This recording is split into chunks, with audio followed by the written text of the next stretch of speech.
That setting's still not coming up.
Good evening, everyone.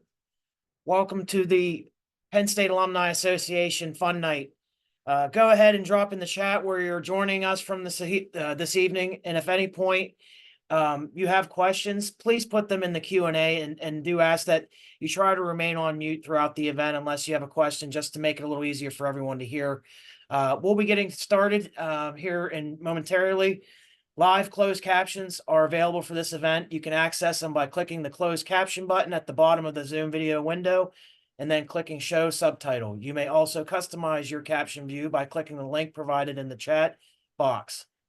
Be sure to tag us on Facebook at Penn State Alumni Association, Twitter at Penn State Alums, or Instagram at Penn State Alums with a picture of your spring gardener container. I'd like to introduce Andy Faust and Molly Sturniolo, who serve as master gardeners with Penn State Extension. Thank you, James. Thanks, James. Good evening, everyone. And I'm glad you mentioned that, James. Everyone to drop that in the chat where you're from. It's good for us to know as presenters what zone you're in, what growing zone you're in, so we can kind of gauge that. So it looks like we have folks here from Maryland, Maine, lots of folks from Pennsylvania, California, North Carolina, Florida. Excellent. Welcome, everyone. Yeah, welcome, everyone. I'm gonna go ahead and share my screen here, and we can start the session.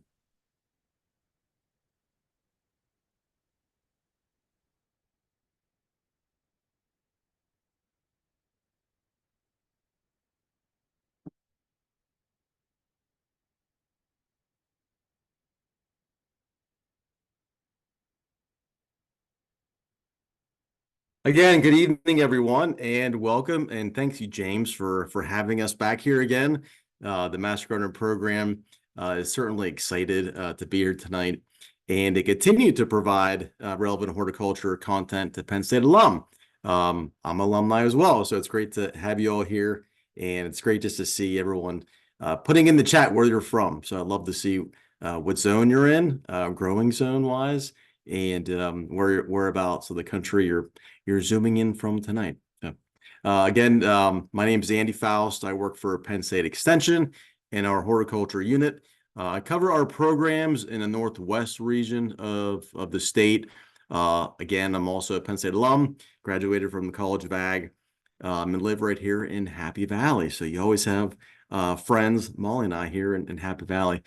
Joining me tonight is Molly Sturniolo, our Master Gardener Coordinator here in Center County. Hey, Molly, how are you? Hi, Andy, and hello, everyone. Thank you for joining us this evening to talk about container gardening. Yeah, absolutely.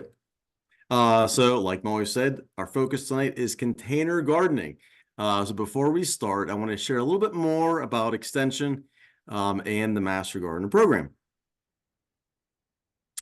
So who is Penn State Extension? Well, we are part of the College of Ag, and our extension educators, including Molly and I, and our associates, work with faculty that bring Penn State research to Pennsylvania communities where you live, right? We have an office in every county. If you didn't know that, 67 counties in Pennsylvania, an office in each one of them. And we, our educators, live in the communities that we are serving. We have many different programming specialties covering everything from 4-H, as you're familiar with, 4-H development to animal systems, food safety, agronomy, and natural resources.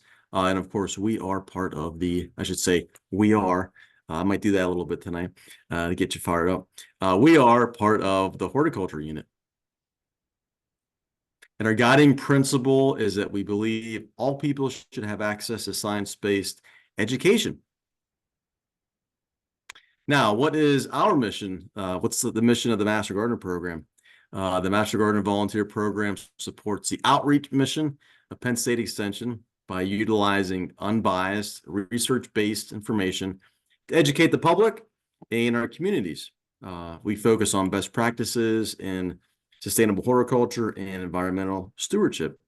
As a program, we have almost 4,000 Master Gardeners across the state of Pennsylvania. So a lot of volunteers out across the state. And here we are. You can see this heat map kind of shows our geographical footprint across the state. And as you can see, we are in every county shown in blue there, and the larger concentration of Master Gardeners are in orange, kind of the orange and red that you see there. Start in Pittsburgh, you can see the large programs in the western part of the state, southwestern part, traveling south central, Lancaster area, Harrisburg market, and then to the east in Philly, and up towards Scranton, the top right, and then right here in Center County where we're at, right in the center of PA, and then a large group up in Erie as well. So like I said, almost 4,000 strong across the state. And I have to say, again, we are making such a difference in our communities.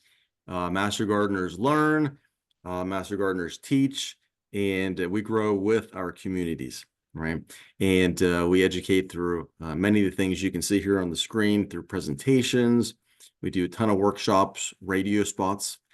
We do a lot of writing, a lot of articles. We do a lot of research collaborations, school programs, just to name a few. You can see more details on this annual report impact slide from 2022. In 23, our almost 4,000 Master Gardeners from across the state contributed almost, or I should say over 200,000 volunteer hours, right? So that's really awesome. And it's good to start off with a poll question here. So I think James will launch this poll question. We want to know if you have engaged with Master Gardeners where you live here in Pennsylvania. And those of you that are not zooming in tonight from Pennsylvania, many states have extension outlets, and units and horticulture units. So make sure you're utilizing those services and where you live. All right. So we want to know, have you engaged with Master Gardeners in the past with our program in the community by attending a workshop?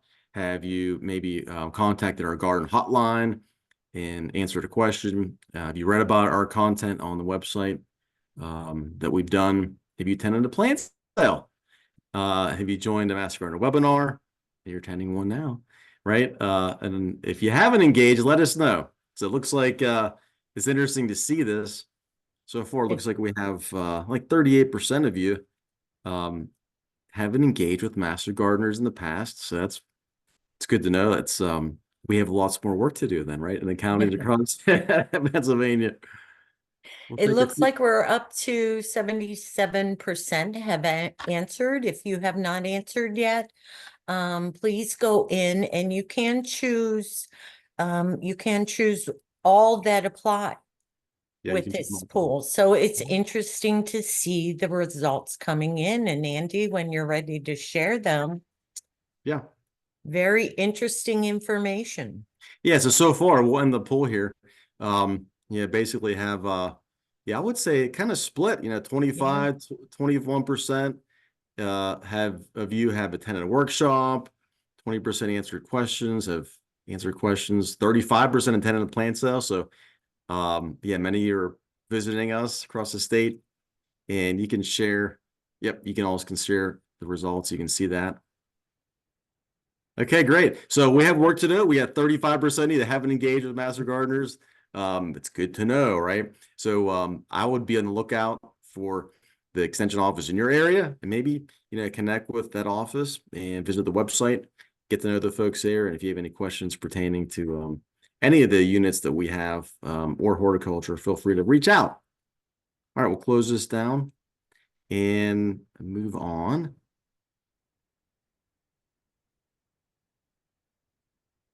And again, you too can become a Master Gardener in your county if you like. Basic training is open to individuals that are 18 and older, interested in becoming volunteers and sharing horticulture knowledge and insights with the public through community outreach and education. Like I said, you can contact your county extension office for details or go to the website to learn all about the program, and really contact the coordinator in that county to kind of learn about next steps, right? So our basic training class is winding down for the year now, but we'll be back up here in October of 24. You can certainly use a QR code there as well to take you to our website where you can learn more about our program and about the Master Gardener program. Or you can just Google Penn State Extension Master Gardener as well, and it'll take you right to our website.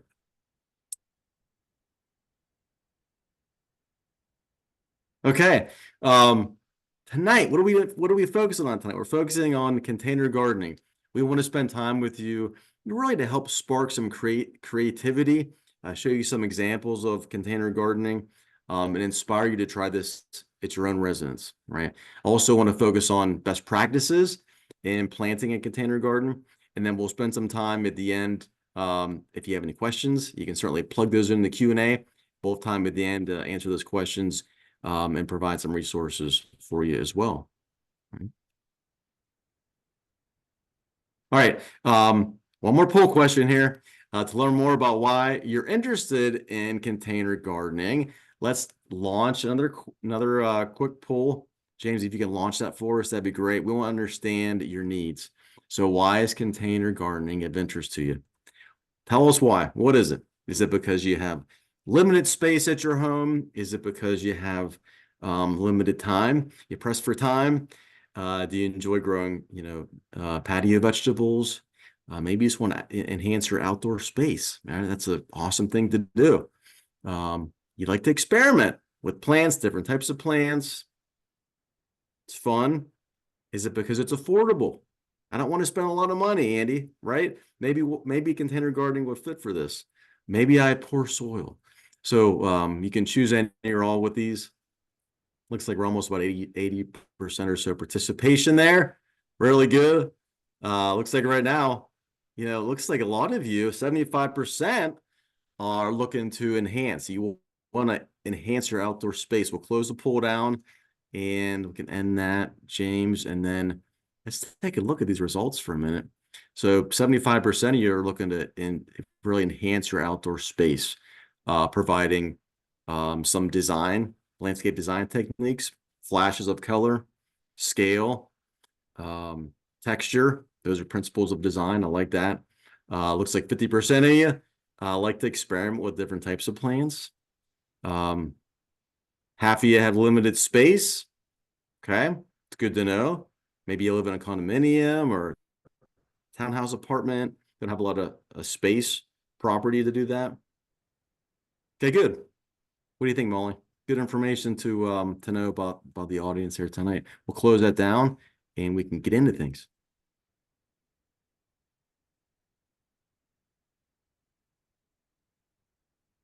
All right. From looking at the poll results, Molly, just looking through this, it's pretty clear to see how container gardening can bring some value to you. We have many conversations with community folks, and they say similar things. They say, Andy, I want to do more gardening, but and I want to improve my landscape, but I don't really have the space. I don't have the time. I enjoy growing vegetables outside, but my soil is terrible, or they just don't want to spend a lot of money doing this. So for these reasons and many others, container gardening can be a solution, and perhaps it's underutilized. Maybe it is. Molly, what do you think? Is container gardening underutilized when you look at these factors? Yeah. Yeah, I think that people love to see beautiful containers either on your porch. And Andy, I'm going to just insert a tip here, if you don't mind. Sure. In my garden beds, if I have an empty space, I will plant a container and put it right in that garden bed. It makes a pleasing sight to see the whole garden bed flowering, and you can change the look of your beds with containers. Thanks, Andy. Yeah, absolutely. It's good. All right, so there's no doubt about the plants add value and beauty that we're talking about to the landscape, right? They can draw attention to features or maybe hide some unsightly views. Utilizing spaces to incorporate plants into a space can be creative, it can be healthy, and it's rewarding. It's exciting to enhance your property. There's so many different ways to use containers. Backyard gardening for vegetables continues to build momentum. We have so many people that call and they want to start their backyard garden, right? And it's important to learn how to do that. Couple pictures here we have up. Use my laser pointer and show you a couple of these. So this first picture here, is from, I guess, more from a healthy lens. It's an example of vegetables being grown in a raised container bed. These containers are actually made out of rain barrels cut in half. So, hey, good way to utilize a container and grow vegetables, right, for health, right? Maybe you enjoy succulent plants. Is there a way that you're looking to display them? Here's another good example. How creative is this example with the petunias in the side of the mailbox, using small wooden planters to really emphasize and, bring value to the mailbox. Pretty neat to see. But container gardening, isn't just for annuals and perennials, right, Molly? We can also use them for ornamental plants, woody ornamental plants. You can see the photo here. You can really highlight or make a focal point using, this is boxwood in a planter next to the garden bench, right? So we can utilize it in lots of different ways. And it also helps to soften the space, right? It really does that. So, and if you need a pop of color, those of you that said, hey, I want to enhance my property, then, this flushed out set of petunias is really, bringing that color for it right now. So that certainly does the trick. There's also unique and ornate planters like these that are shown here. They really bring an element of scale to a space and create, again, that focal point. And scale is an element of design. that really brings balance. So you can utilize those in your landscape. Something else that has picked up momentum the past several years are grow bags. Have you ever used these before? Grow bags, and they're basically growing containers, typically made of some type of a porous fabric.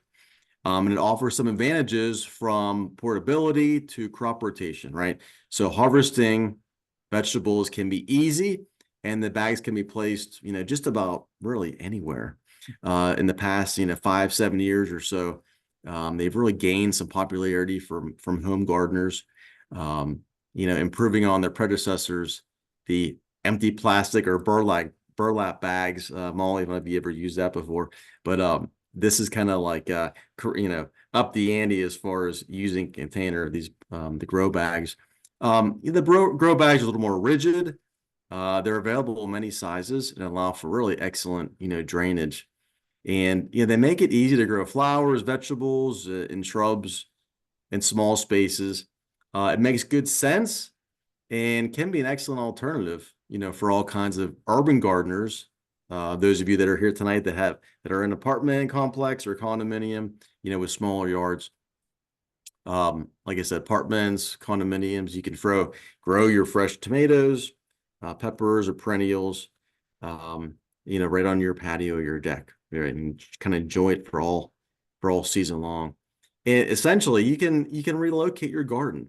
I mean, this is a game changer because you can have an assortment of these on your back deck or patio, and if you needed the space, you can move them. You're literally moving your garden and relocating them. So really do spend some time researching the grow bags, and they're not that expensive. I mean, you can find grow bags come in different sizes.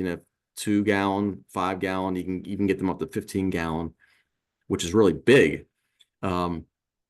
But I mean, even for the small ones, $25-$30, you can get yourself a pair of three bags and use them. If you have plants that come across, from friends or family, drop it in the grow bag, add your soil, and you can kind of monitor it throughout the season, right? So experiment with these and just know that try to incorporate them into your landscape, especially for vegetables. And if you really want to experiment, here you go. Right? There's always a place for plants, and I have a good friend of mine, and he said every time I see plants on someone's, by their garbage pickup, they're grabbing them and taking them back. And I've done that myself too. So give it a place to live, right? So this is an example. I had to share this with everyone. All right, here's an example of a planter. I will kind of talk through this one, but Molly, March is right around the corner. I think it's actually on Friday, right? Yes, So everyone's getting a little bit of spring fever here.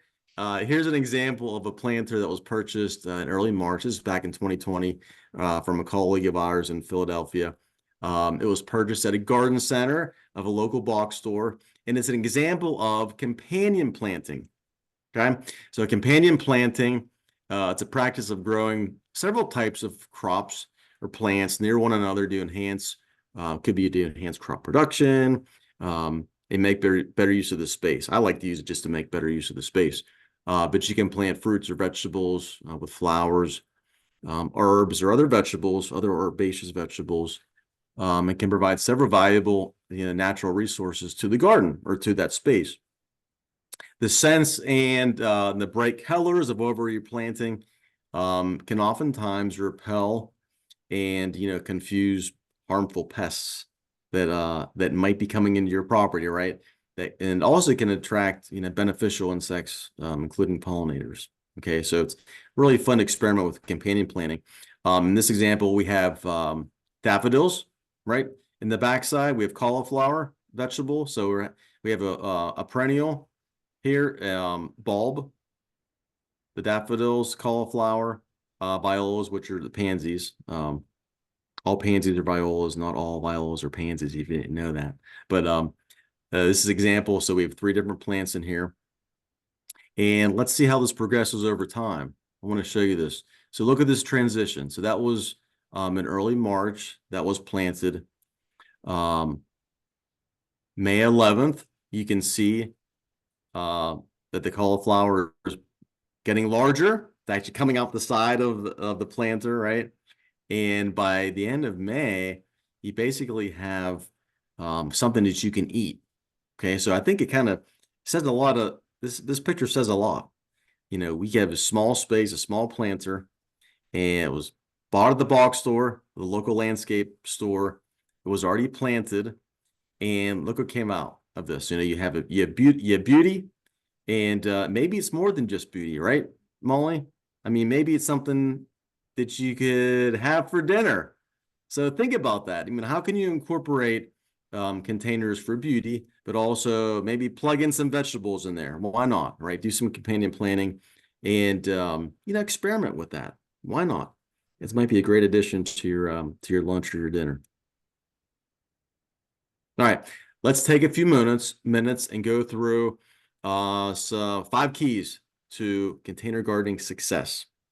What are some of the 5 keys? Location, number 1, plant selection, using the appropriate container, potting mix, and water and fertilizer. All right, so we'll take a couple minutes going through these. Let's start with location. What's missing here?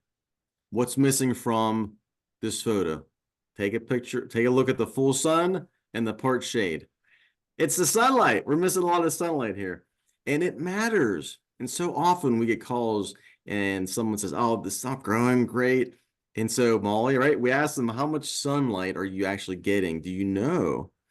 And many times the answer is no. I don't know how much, I don't know how many hours of sunlight I'm getting.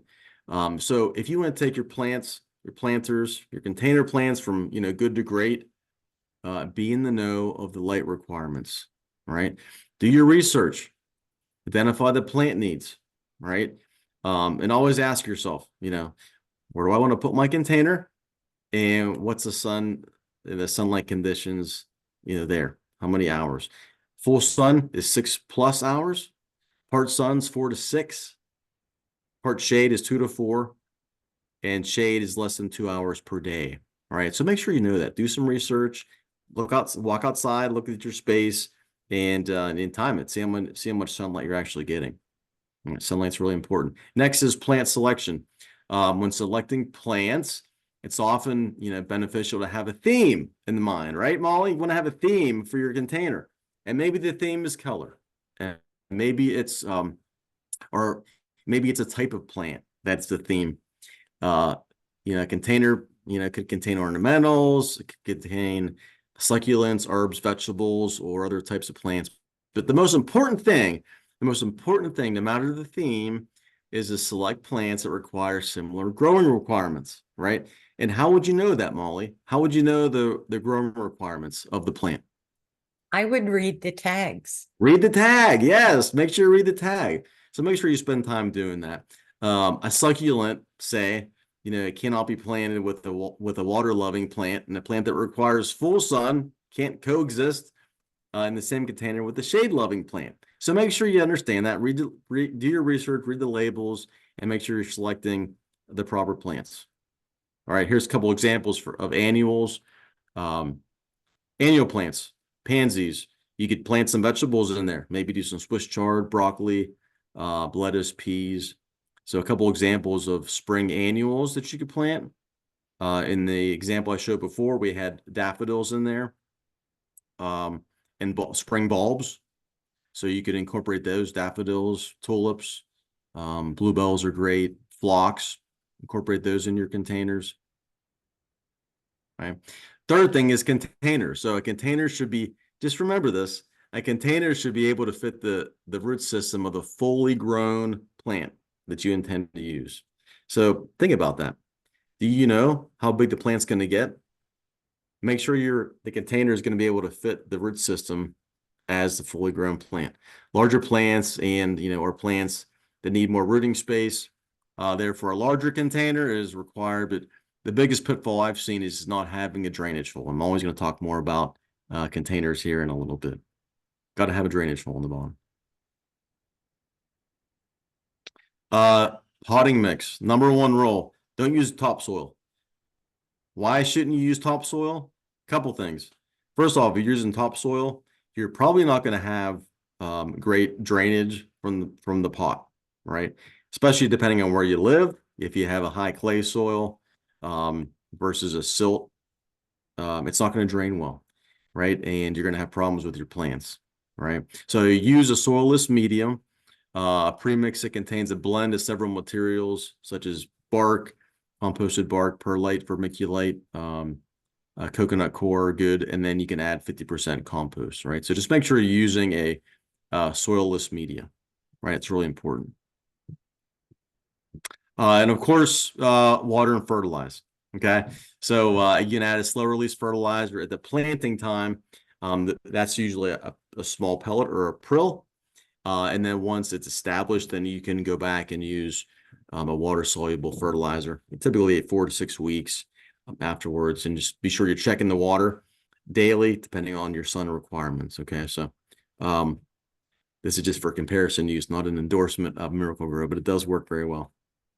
All right, Molly, I think I'm going to turn this over to you, and you're going to share the next stage of the presentation tonight. So I'll unshare here, and you can start to load yours up.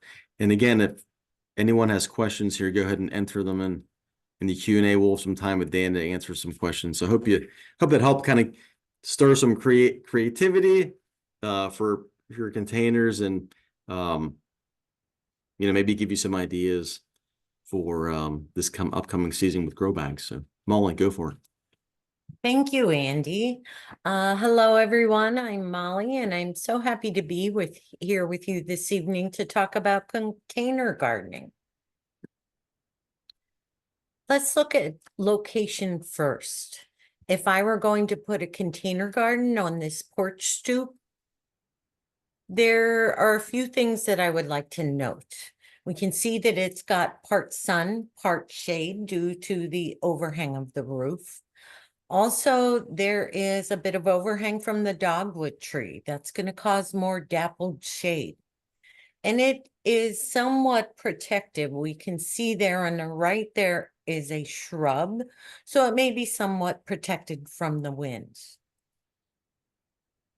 Let's talk about containers. Almost anything is fine.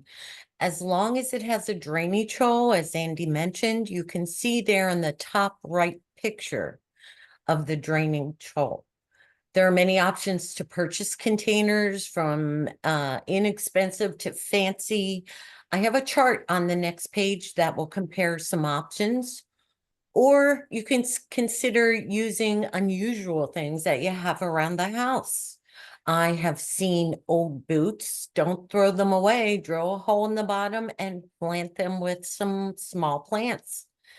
I've seen galvanized wash tubs or even bathtubs. Have you ever come across a bathtub in someone's flower garden that's just filled and spilling flowers? At least that one has a drainage hole. I've seen some bags with pockets that you plant for a cascading effect.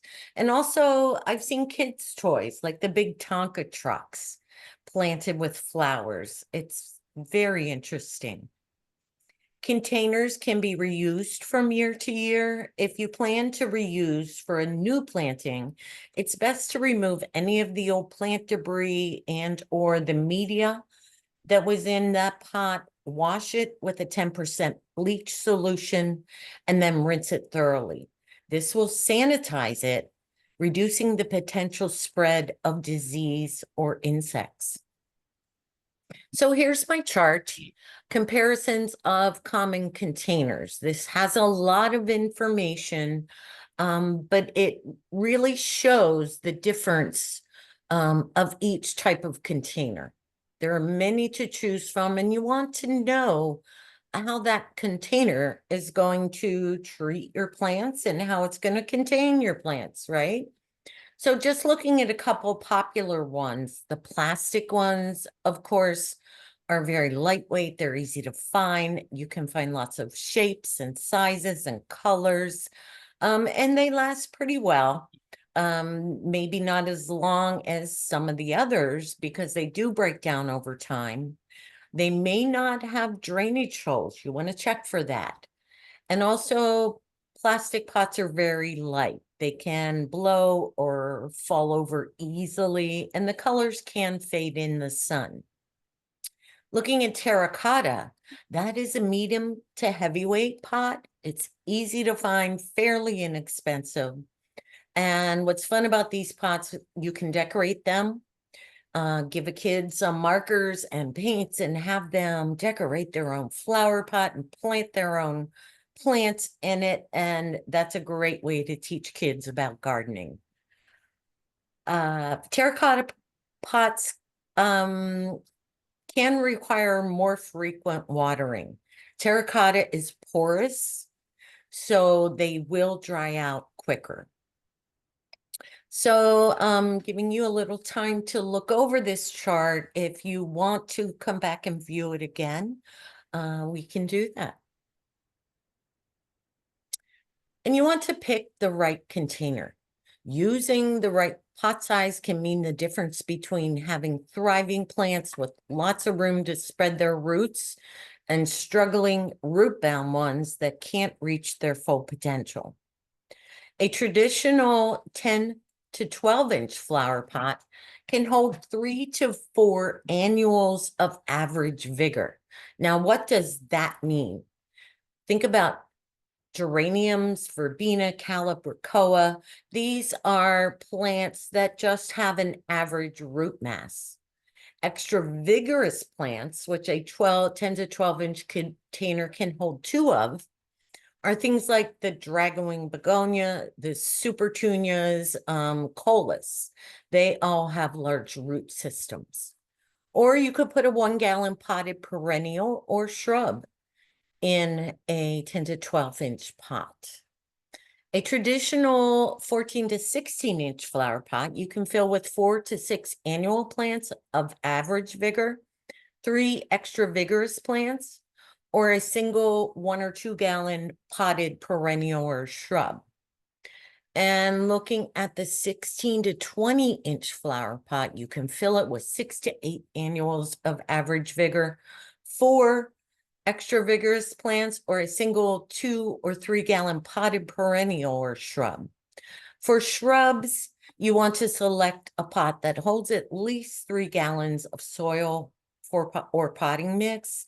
And for trees, 5-gallon pots or bigger will work best.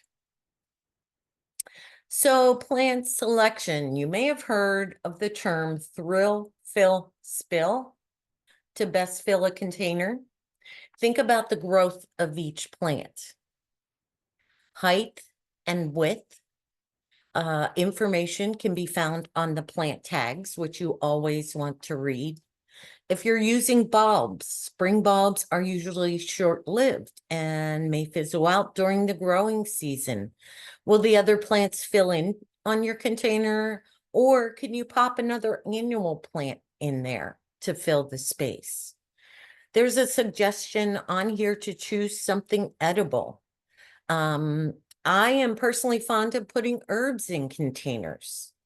They smell, a lot of them, you walk by them, you run your fingers over them, and they smell delightful. Having that at the front door is so convenient, not only for the fragrance, but to clip off what you might need for dinner.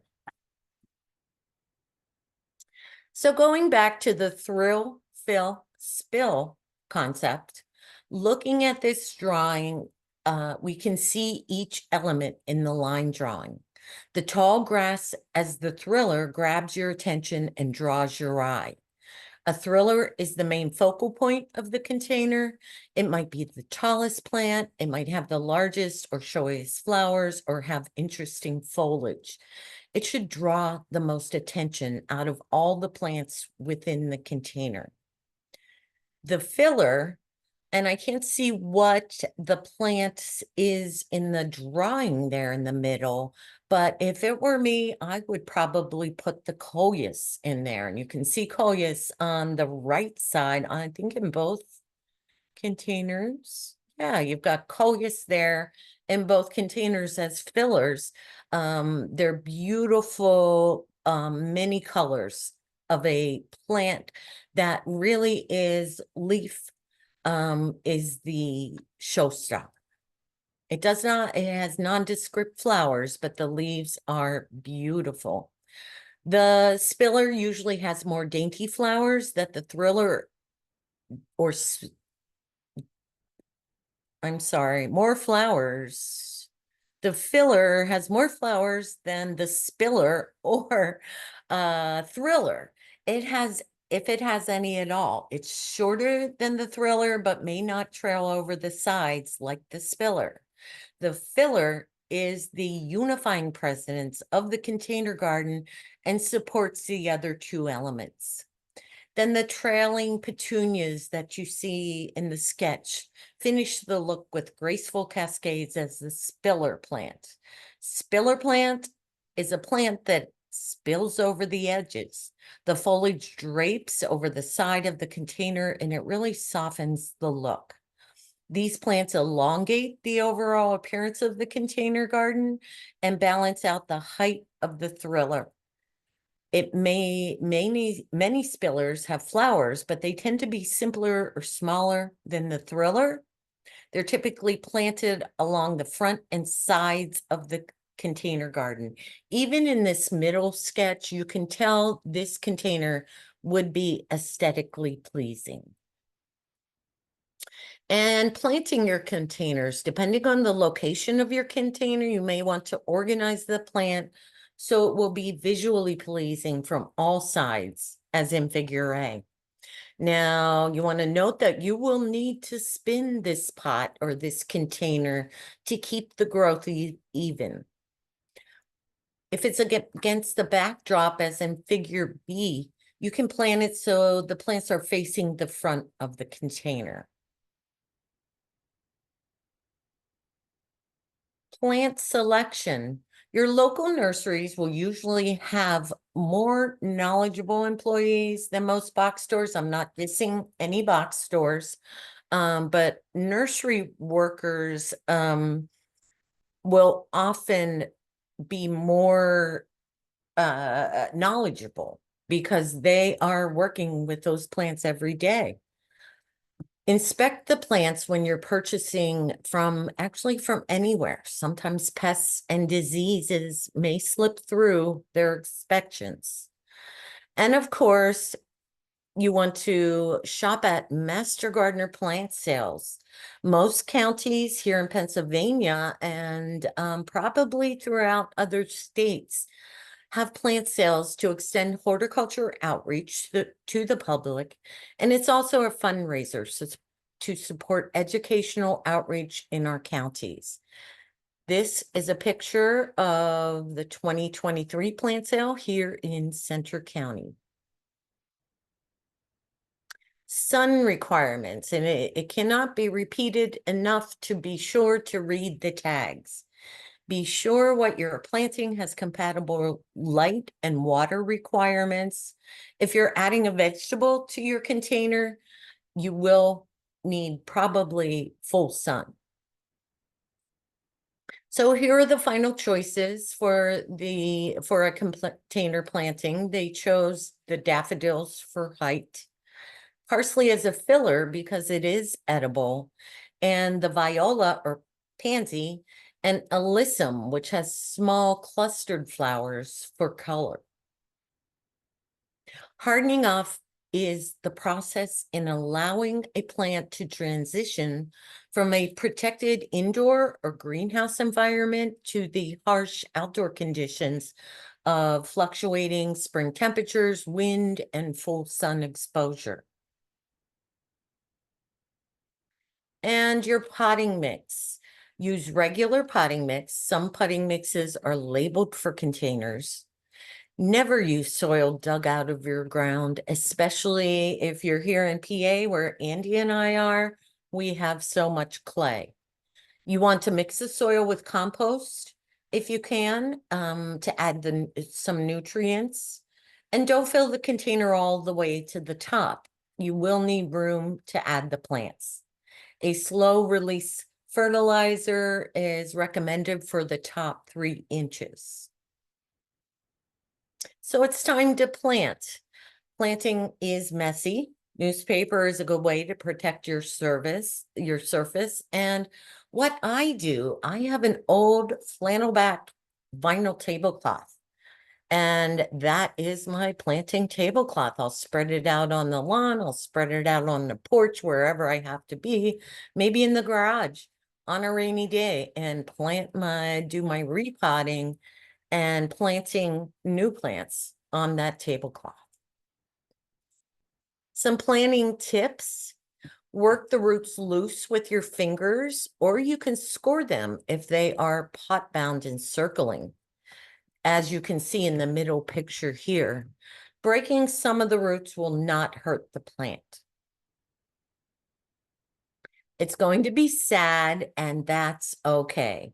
This is not about instant gratification. It will take a few days for the roots to become established and the transplant shock to wear off. Some tips for aftercare. You want to cover your container when night temps are below 40 degrees. And the last freeze varies and changes every year. Where Andy and I are here in central Pennsylvania, last freeze may not be until the 20th of May. And you want to watch for microclimates. A microclimate is the climate of a very small or restricted area, especially when this differs from the climate of the surrounding areas. Mountains, rivers, and our topography cause different microclimates, even within your own yards. You want to be sure not to overwater or underwater, and be sure to fertilize every 4 weeks. And I love this picture of the garden journal. Having notes to refer to is so very helpful, especially if you are garden journaling from year to year, where you can look back on your successes or failed plants, or notes that you may have made that would probably be helpful. Oops. And embrace seasonal change. It's so interesting to watch the progression of multi-plant containers. One plant may take over and need to be reined in with pruning, or something may die out, as you see here in the middle picture. If I can draw your attention to the picture on the right, this is one of my own planters. It was after I had planted all my annuals, put in a few new perennials, that I realized that I had 2 large porch planters to fill. I gathered up everything I had left over and just divided it in half. What I ended up with here was calla lily bulbs. They have a longer bloom time and will bloom later into the season, August or September. And then I added a purple petunia for the spill because I had it. And the white vinca, you can see on the right side, that turned out to be a great filler. The white vinca grew bigger and filled in around the bottom of the callas. The other pot was totally different and equally beautiful. So some common mistakes, things to be aware of and to watch out for. Over or underwatering is a really big one, because there's more root competition and plants are competing for space in a container. The soil will dry out faster and you'll need to water containers more frequently. Containers will dry out quickly during the heat of the summer, and I've had to water twice a day to keep them robust and blooming. Especially if you're using the terracotta or clay pots, as we talked about, those being porous containers. The wrong size container is a big mistake. We talked about the number of plants per container, which leads us to the next point in packing too many plants into the container. Overcrowding the plants can lead to competition for nutrients, water, and light, resulting in stunted growth or even losing the plants. Forgetting to fertilize is a big one. All those roots packed into the tight space need nutrition from fertilizer. And don't forget about it. If you go on vacation for a week in the heat of August, have someone stop by to water. You may come home to a spent container otherwise. Your container garden success depends on you. And if something goes wrong, master gardeners are here to help you. I want to close my portion today with a recommendation for our county garden hotlines. Our hotline is a free service provided by our extensively trained master gardener volunteers in every county. You can call or email us with any gardening question. Even if you think it's silly, we will provide you with research-based advice and get you back on track. If you want to email, here in Pennsylvania, use your county name plus MG at psu.edu. You will email Center County, or you will email the garden hotlines with that link. Just be sure to put your county where it says center on the page. And also, please subscribe to our newsletter for more great gardening advice, articles, and information. You can choose your topics of interest if you wish to sign up for extension information, and horticulture and gardening is one of those choices and will allow you to receive the newsletter. It is a monthly newsletter with a wide variety of topics to spark your interest. And if I can just make a plug, in an upcoming newsletter in the next few months, there will be a list of plant sales happening across Pennsylvania in the spring. Everyone, thank you for joining us this evening. Now I will invite Andy to come back so we can answer any questions you might have. Thanks, Molly. I'm going to stop my share. Great plug for the plant sale too. Yeah, it's good for those of you that are here in Pennsylvania, which are many. Yeah, there sure are. Thank you, Great place Andy. to buy plants. Yeah. Sorry, James, go ahead. No, that's okay. No, I just wanted to say thank you to both Andy and Molly. I really appreciate your time this evening. And we do have some questions here from some attendees, and I'll just go ahead and start right off with the first one coming from Lynn DiCarlo. Her question is, what plants are good for container gardening that are also deer and rabbit resistant? That's a really good question. That's a great question. You know, and you know, especially where we live, Molly, right? Yeah, exactly. There's always deer, and that's probably one of the #1 things that we get. Like, what do? I have deer everywhere, right? I have rabbits everywhere. How do we keep out? So a couple recommendations for plants that are more deer resistant for containers that come to mind. Lavender, right, is a good one. Yarrow. Daffodil, yep. Yeah, yarrow, daffodils would be good. Thinking like bee balm, monarda.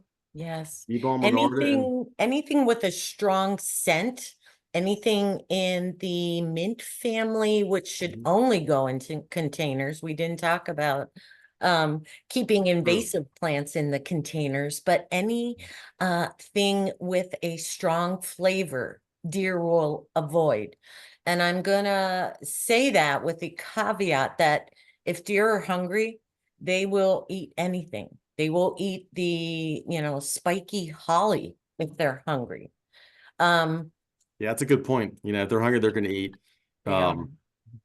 Coneflower is also purple coneflower. That's another good one to plant. So I would kind of focus on some of those perennials. Allium would be a good one. It's kind of a showy and kind of unique type of a plant too, allium. Yeah, so hope that helps. Any other come to mind, Molly?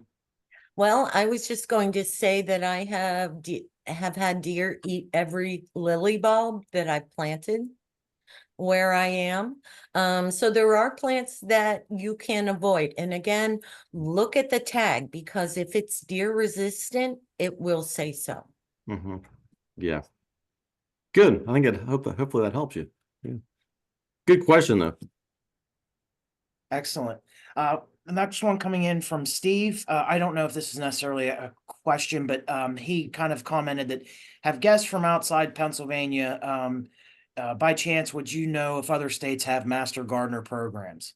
Oh, absolutely. Like I said, a lot of the land grant institutions have extension units and master gardener programs. So wherever you live, I would just search for the master gardener program in your county, and you can call your local extension office. Just do some Google searches for that. But here, I see a lot of folks here from Maryland. Maryland has a great extension unit and master gardeners.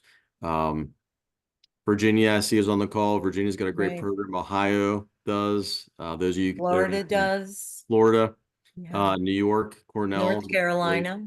NC, yep, NC State. And NC State's got a fabulous extension office. Yeah, so search locally, and yes, the answer is yes. There's a lot of units out there that other states have programs for. Excellent. Another question, one of our guests asked, any tips on how to find and choose good grow bags? Oh yeah, I'm glad we're talking about grow bags because, you know, I guess I should say maybe look for ones that have, you want to have a strong fabric, right? It's really important because what happens is, I mean, fabric, any kind of fabric that's exposed to the sun over time and moisture is going to break down. So I would just recommend looking for, it's one of those touch type of products. You have to kind of feel it and look for the twill, like what the content is. If it's a stronger fabric, I would go with that. And then this is kind of more personal. I like to have ones that have the hands, the handles on there to make sure the stitching is good. And yeah, just do some research online and look at some reviews. I don't have a particular brand that pops in my mind, but I'd always look for just a thicker fabric. It's going to hold up over time, and still, have that ability to drain the water through. Okay, and I know we've already discussed about deer resistant or gardening with mentioned with deer resistant. The question is this container, it says here, is there a container that are deer resistant? Containers that are deer resistant. I don't know if this is specifically for the grow bags. I haven't had any issue with the grow bags, with animals eating my grow bags, but most containers are fairly, animal resistant. Now you could have some, I guess you'd have some some moles or any kind of rodent, a mouse kind of eating through a plastic or something like that. But yeah, I don't think there's too many problems though with, with those types of issues with the containers. Molly, do you have any thoughts on No, I that? can't think of any, Andy. No, I really can't. As far as animals destroying containers, for the most part, I've never seen that. But of course, there are always exceptions. Yeah. You never know. And I'm thinking this because I had lived in a farmhouse and there were cows like next door behind the fence, and sometimes those cows got loose and came and ate all my bulbs. And I remember having a container being kicked and smashed. So physically ruined your containers. Yeah. it did. One thing that happens too with containers too is that, in the wintertime, if you're not putting them inside or covering them, you have water in there, you have the freeze thaw cycle, and that's going to, crack. If it's plastic, if it's concrete, you're going to have issues there. So, it's really good to either take the container inside, if there's soil in it still, or empty the soil, completely. It's another probably best practice for the winter. Right. And remember to clean those containers before using them again. Yeah. But yeah, good question. Looks like there's quite a few questions that came in there. Yeah, I know we're probably getting low on time, but we can take some more, James. Sure. Next one up is, would you be able to email out these slides? They are so helpful. Absolutely. Yeah. James, we can certainly send you the PDF of these slides and you can share them with anyone, or you can certainly reach out to, that's probably the best way. But if anyone does have questions, feel free to email myself or Molly, and we can answer your questions pertaining to the lesson tonight. Excellent. Perfect. Any suggestions on how to deal with aphids? Aphids, I'll tell you what, this year was terrible for aphids. In a lot of the ornamental trees and shrubs, we had some major issues. My birch tree that's just right outside the window here was just terrible. Yeah, the leaves, you can see the aphids. They were, chewing through the leaves. Curling takes place after that happens. And in this case, it started to defoliate the tree. So I think one thing to really think about at the onset is to just keep an eye on your plants, right? And if you see some changes taking place, like I did with my birch, aphids can be hard to control, right? And, it's important to kind of think about the threshold for, insects, that other plants that are around there and how you can control them. At times you may need to use pesticide to treat them if it's reaching that threshold. I don't really know of any other beneficials to control, aphids, but a lot of times in the springtime, if you can treat some of your ornamental shrubs with a horticultural oil, that will prevent them from destructing the leaf surface. So that's something to think about. Outstanding. Well, that's we are at our end of time here, and I again want to sincerely thank Andy and Molly for your time this evening and presenting. And I also want to thank those who have attended tonight's fun night.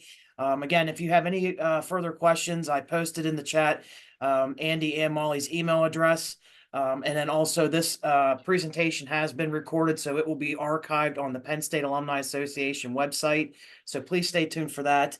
And again, thank you all for your participation this evening, and have a good night. Thanks, James. See you all. Thank Thanks you, for attending. James.